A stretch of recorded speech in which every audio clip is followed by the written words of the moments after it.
All right, good evening, everyone. We're going to get started on tonight's presentation. My name is Phoebe Myers. I am the Community Program Senior Manager here at the Aspen Center for Environmental Studies, and we are so excited to welcome you to our first Naturalist Night of the season. Naturalist Nights is a wonderful partnership between Aspen Center for Environmental Studies, Wilderness Workshop, and the Roaring Fork Audubon. And this is an annual speaker series. This year will be 5 talks scattered throughout the winter, alternating every other week.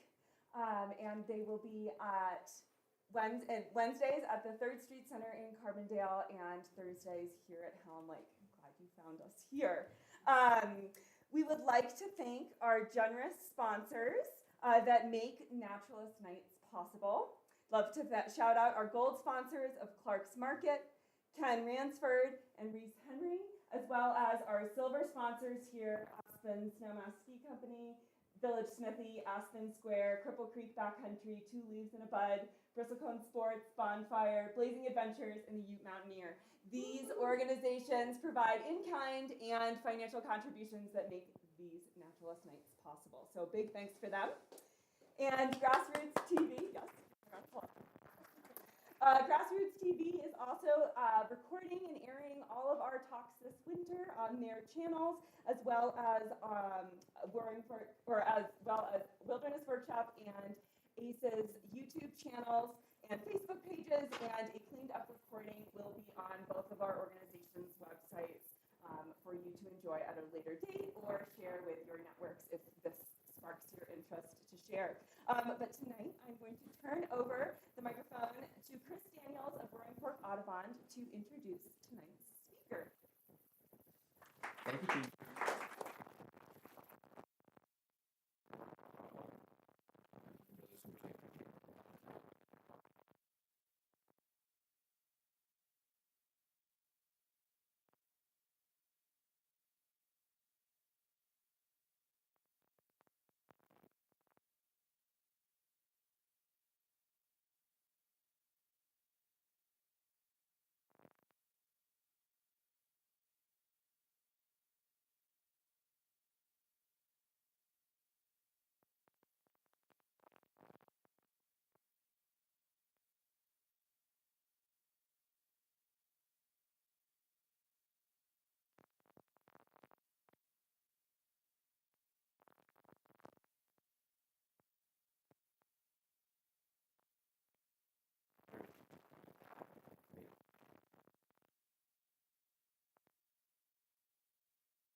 Thank you, Chris, and thank you for hosting tonight and for being the best and biggest sponsor of both the first and the second edition of Birds of Aspen in the Roaring Fork Valley. The book and tonight's presentation would not be happening without ACE's support, so thank you for that. I also want to convey Rebecca's regrets that she couldn't be here tonight. Those of you who came to see and hear Rebecca, who's a wonderful speaker, are welcome to a full refund on your way out. Our theme tonight is moments in the lives of birds. Phoebe, do I need this? can I do without this? Right? No, let's leave it here for the moment. That's way better. Can everybody hear okay? Okay. So rather than get into a long kind of technical presentation, we just decided to sort of snapshot some moments in the bird's life cycle and illustrate those with some photographs that I think you'll enjoy. 99% of them were taken here in the Roaring Fork Valley, and I think you'll recognize the ones that weren't. So we're going to start off with these two little tree swallow fledglings.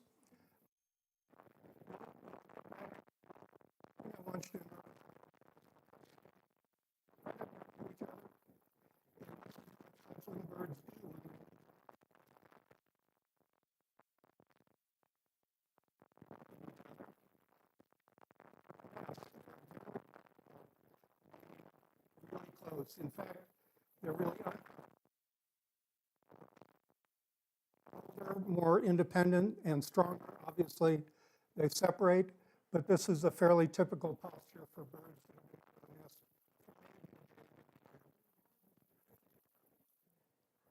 So we'll start off by talking a little bit about migration. This is a yellow-rumped warbler. It's one of our more abundant warblers and one of our more visible. And the reason that they're visible is because they get here very early in the year, usually around the 1st of May or even late April. Their arrival coincides with bud burst, which you see is going on there.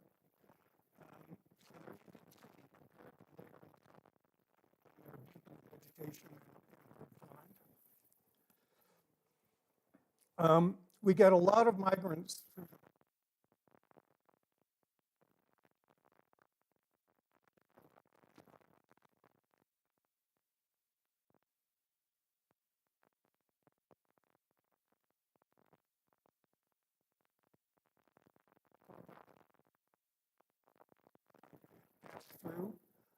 in the spring on their way to their nesting grounds. They're a really wonderful exotic bird. They look like they belong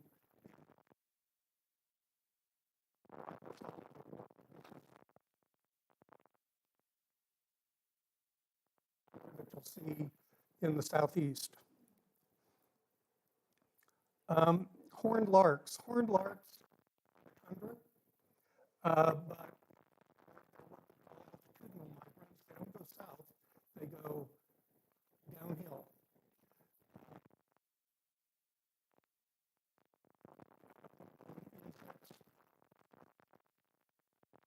They flock up in the winter. You can see them on roadsides and in other Grand Junction all winter long. Hawk.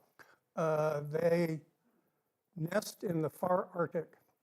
So when they go south for the winter, this is their south right here. And last year we had quite an eruption of hawks. We probably had of them between Basalt and Glenwood Springs.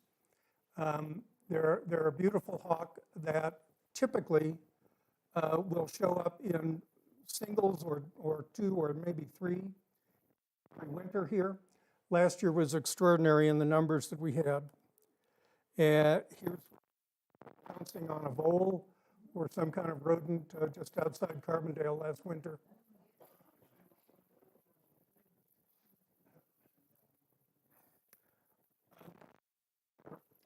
Nashville warbler.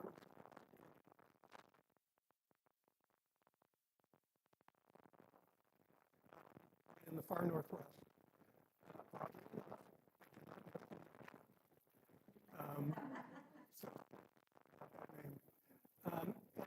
Interesting thing about migration. In the spring, birds are very motivated.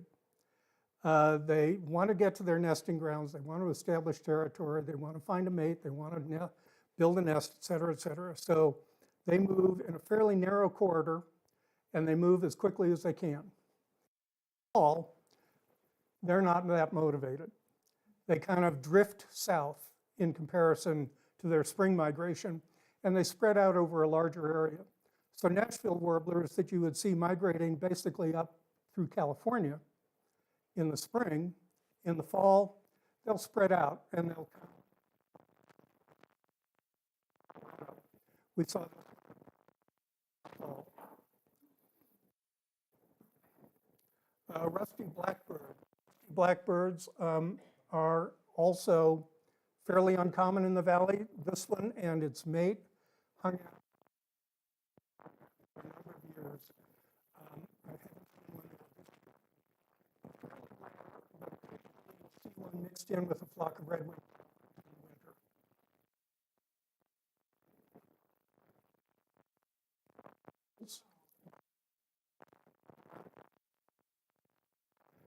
They rarely get this far south in the winter. Last year, apparently, there was an overpopulation of them, and there was a big flock that hung out at the ranch in Roaring Fork for a number of months, right around these catkins. That's the male on the right, a little more brightly colored, female on the left.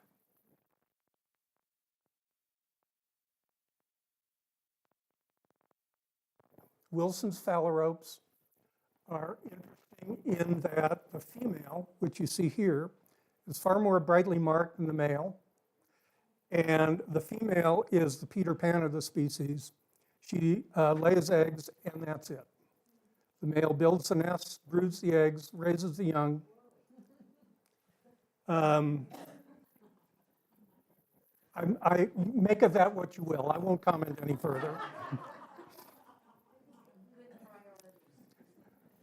This one's at an intermittent wetland in the Missouri Heights area. They typically come through here in the early spring. This was around the end of the display song and territory. This is really the fun part of birding, because this is when they're out and singing and showing off and fighting with each other over territory. These broadtail hummingbirds, in fact, I think were fighting over a feeder. But if you know broadtail hummingbirds, you know it doesn't take much for them to fight.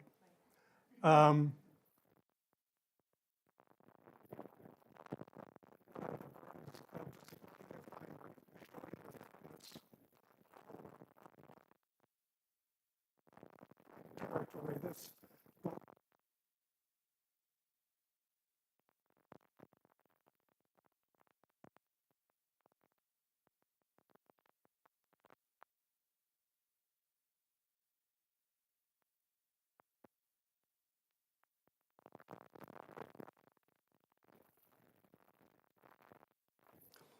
The waterfowl have a wide variety of display activities.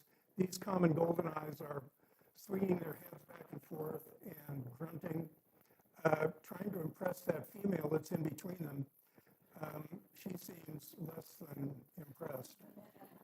But they're working hard.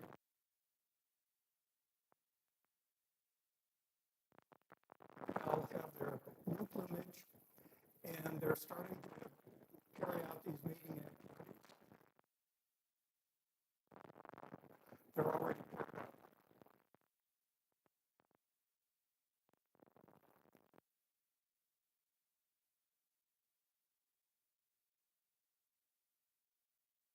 Really hard to get her attention.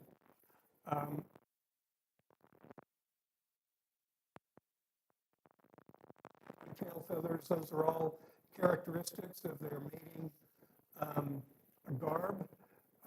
Later in the year, after the mating season is over, they will revert to an appearance that looks very much like the female.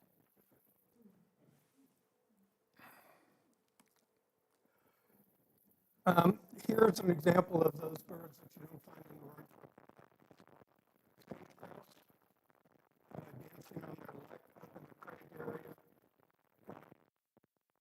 See how bizarre they look and how hard they have to work looking at those chest air sacs on their chests, fanning out the feathers, dancing around, waving their wings. If you ever have the opportunity to go see this in person, please go. It's amazing.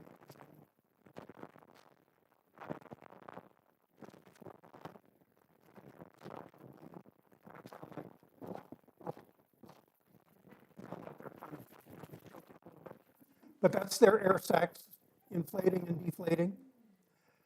You hear that before you can see them. And as the light comes up, you see this display going on. It'll go on for 2.5, maybe 3 hours, and then they all go. Then they all just disappear. The display takes a and it is very attention grabbing, not just for the females, but for predators. So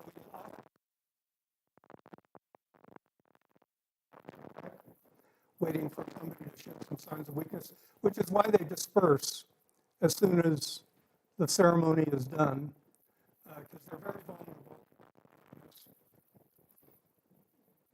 But also very impressive in their own way. At the same time, and in nearly the same place, sharp-tailed grouse on their leg. They also obviously wave their wings around, spread their tail feathers.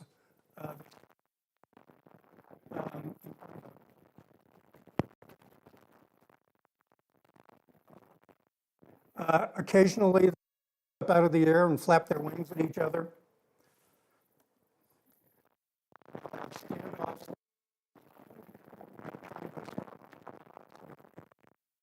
The females.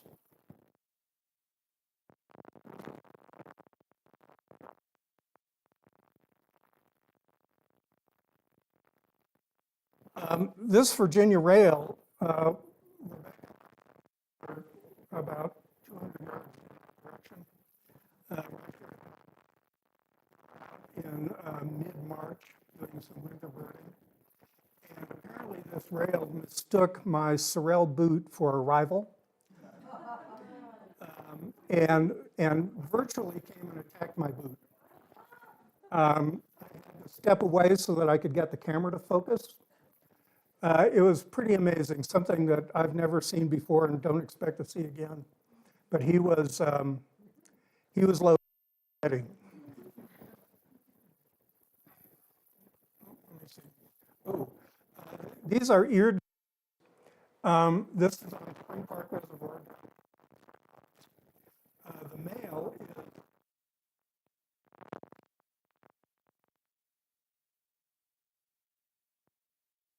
they don't eat this water lily material, but they build their nests out of it. So he's showing her, I've got experience in the construction trade, and I can build you a nice place. We'll get back to him in a little while. Of course, the other part of the mating process is song. This yellow warbler is one of our more common and abundant warblers. You see them in virtually every willow thicket in the valley. And he's singing his little heart out. This is a brewer sparrow. I'm going to see if I can play a brewer sparrow for you because it's a really weird little song.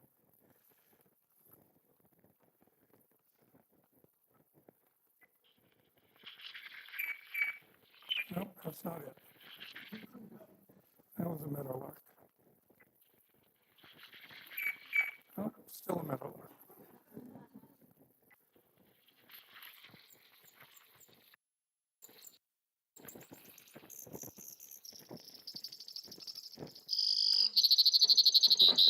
Can you hear that?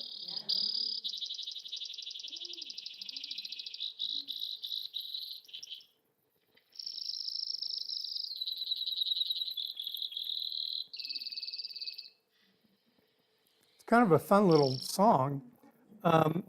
It's not one that you hear very often because they've only sing for about a week. They're very shy. They live in the sagebrush. They very seldom come out and show themselves. But if you're in the right place at the right time, you can catch one doing this song and you hear a mechanical kind of rattle. Not very melodic, but pretty cool. Meadowlark, you're all familiar with that.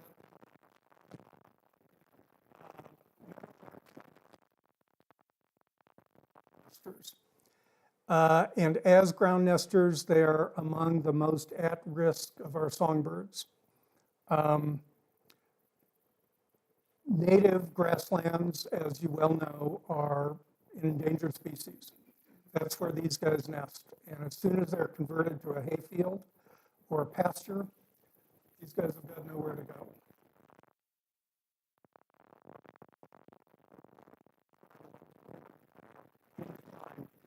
And that native grassland habitat is one of the big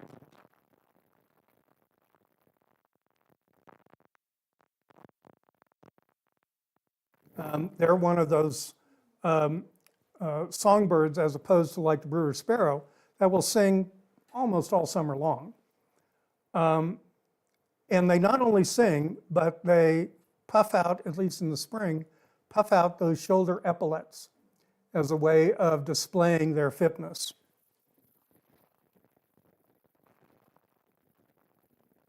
He's really putting a lot of effort into it there.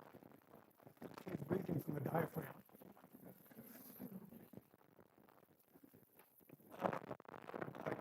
Yellow-headed blackbirds are not as numerous or as common as red-winged blackbirds because they require a solid habitat of cattails. Red-winged blackbirds are a lot less picky, but yellow-headed blackbirds are only found where you've got a good distance. And they have a very kind of mechanical, creaky sound, and they turn their heads like that when they sing. It looks really uncomfortable, but works for them. Northern flicker. Flickers not only call, and the flicker is one of the noisier of the woodpeckers, but they also drum. You hear the drumming of a woodpecker is always that they're after their display. And of course, they don't need wood to drum. They'll drum on metal roofs or anything that'll reverberate, make a good noise for them. All right, the next phase, after finding mates and territories, is nesting and rearing.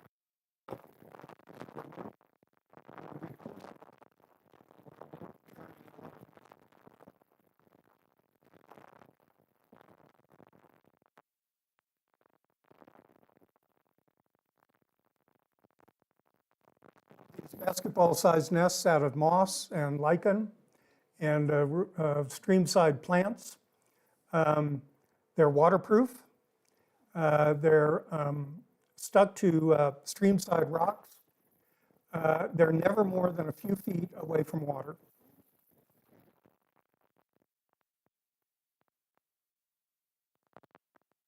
Communally, and they'll pick up little dabs of mud in their beak and build these chambers all adjacent to each other, and they often help each other with nest building and child rearing.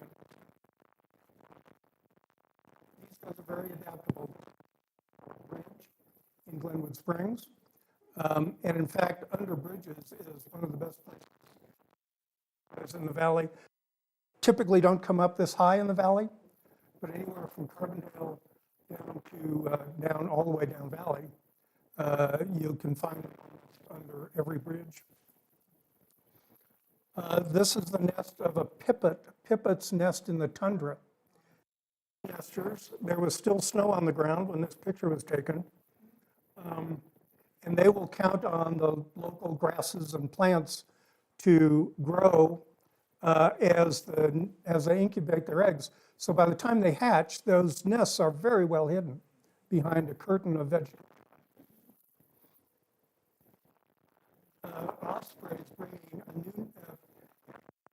Ospreys and bald eagles do this too, will bring more nesting material to their platform nests. It's part of the mating ritual, but it also has the benefit of covering up the nest. It can get kind of funky. But if they bring in a new pile of sticks, then they create a clean surface for their eggs and their young. These nests will get to be 7 feet across. Some of the larger ones are 12 to 14 feet deep. They typically will get to a size where they'll knock over whatever they're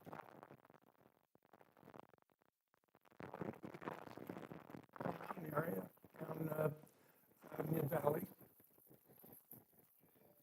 This is a blue-gray net catcher. I found this guy on Red Hill near Carbondale because she was darting in and out of the same pinyon tree over and over again. So I figured she must have a nest in there. This is made up of woven bark off of pinyon and juniper trees.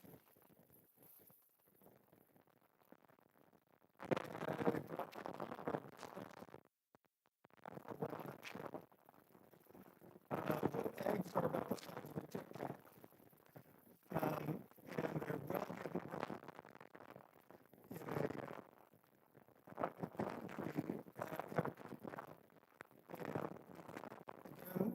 a same method, bird flying in and out of this nest. And there were people in the campsite, and they had no idea. So we were able to show them the nest, and they were very gracious, and we were obviously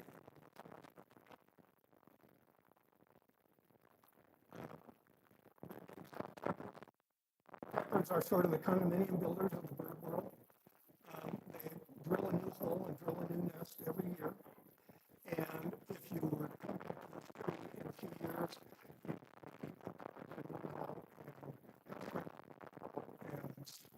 a lot of green swallows in another hole, and tree swallows in another hole. It's an apartment building in some of these old growth aspens. Again, you can see that she's on the nest. It's a floating nest, and apparently the did a good job.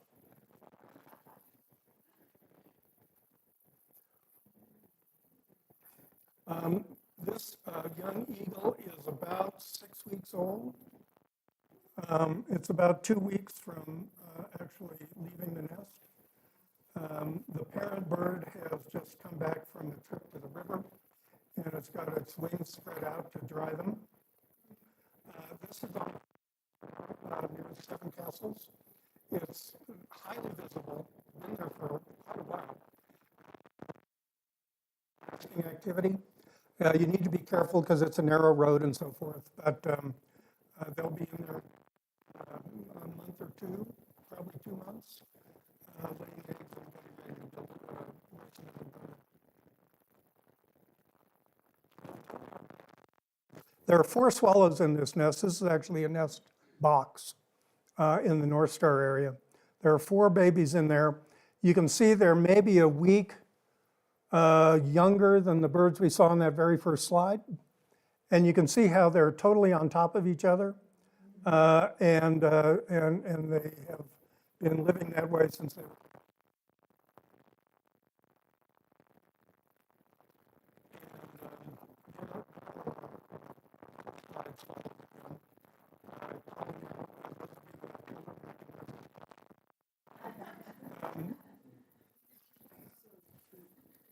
Now, these guys were actually being fed by a left-winged swallow. There are lots of theories as to why one species would the left-winged swallow lost her brood, but she's still instinctively taking care of chicks. Another theory is that because swallows all kind of have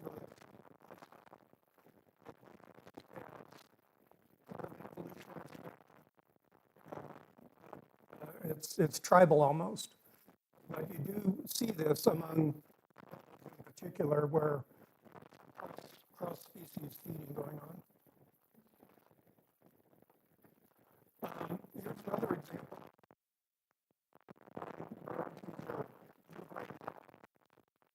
They're early out of the nest, a few days. Young birds, particularly as they get to the point where they're ready to leave the nest, get pretty aggressive about getting their parent.